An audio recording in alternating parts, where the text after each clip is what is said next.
السلام عليكم ورحمة الله وبركاته. هذا الموضوع صراحة نسيت وش أسميه.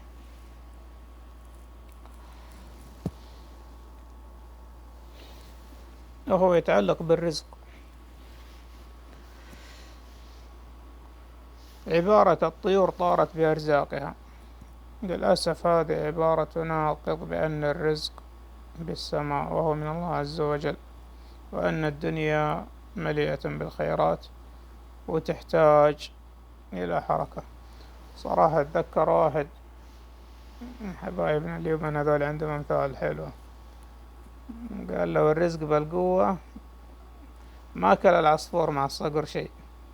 سبحان الله، لو الرزق بالقوة ما كل العصفور مع الصقر شيء.